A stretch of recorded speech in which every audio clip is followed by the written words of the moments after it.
Welcome to today's deep dive. Imagine handing two of your absolute best employees the exact same state-of-the-art AI tool. You naturally expect similar results, right? Yeah, you definitely think so. Right. But instead, for one employee, productivity shoots up by 40%. But for the other, performance just tanks by 20%. They even described using the AI as being in a prison. So today, our mission is to figure out why just slapping AI onto a job usually fails and how matching it to your specific personality is the hidden secret to skyrocketing productivity. Exactly. And we have a really great source for this today. It's a 2026 management science study on human-centered AI. And it's so fascinating because it looks at the human element of tech rollouts. Okay, let's unpack this. Yeah. Because usually we think of AI crunching numbers or Yeah. doing basic math, right? But here we are talking about AI handling messy, unstructured, very human tasks. Right. And to see if that actually works in the wild, the researchers looked at Nordic pharmaceutical sales experts. I mean, this is a job that completely relies on improvisation and, reading the room. Because you can't just script a human connection.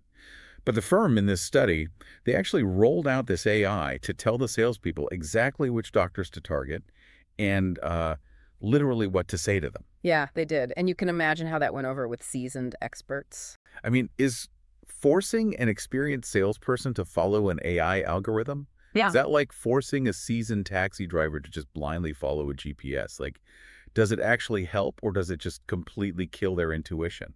Well, the answer actually depends entirely on the driver's brain.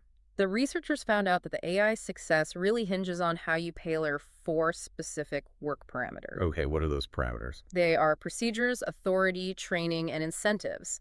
So they divided the workers into two different cognitive styles. You've got the adapters who they love structure and figuring out how to do things better. And then you have the innovators. And I'm guessing the innovators are the ones who want to do things differently. Exactly. They love flexibility. And, well, what's fascinating here is that the AI system itself remained completely identical for both groups. Wait, really? The exact same software? The exact same software. Literally, the only thing that changed was the context of how the humans were allowed to interact with it. Okay, so what happens when those management rules clash with the worker's natural cognitive style?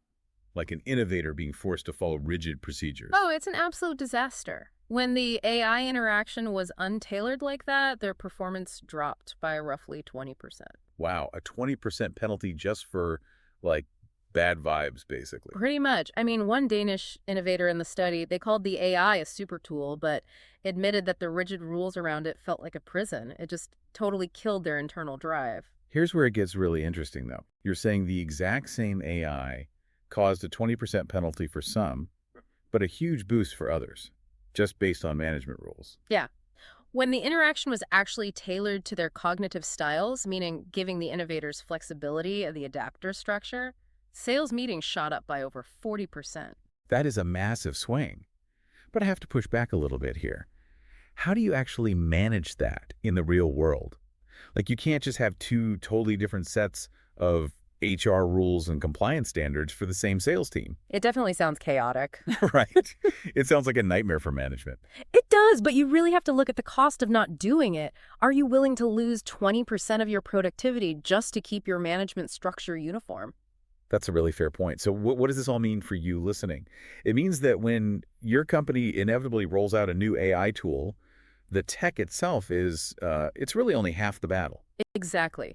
If the workflow doesn't match how you naturally process information, it's going to fail. Yeah. We can't just keep forcing humans to adapt to the AI's parameters. Right, the implementation has to adapt to us. Yeah. Which really makes you wonder about the future of this stuff. Yeah. As AI gets more advanced, will we eventually need algorithms that can, like, actively read our mood and our cognitive style in real time? Oh, wow. Yeah, like a truly dynamic interface. Right. Imagine a system seamlessly shifting from being a rigid, rule-following boss on Monday to, a flexible brainstorming buddy by Friday, just depending on how your brain is working that day.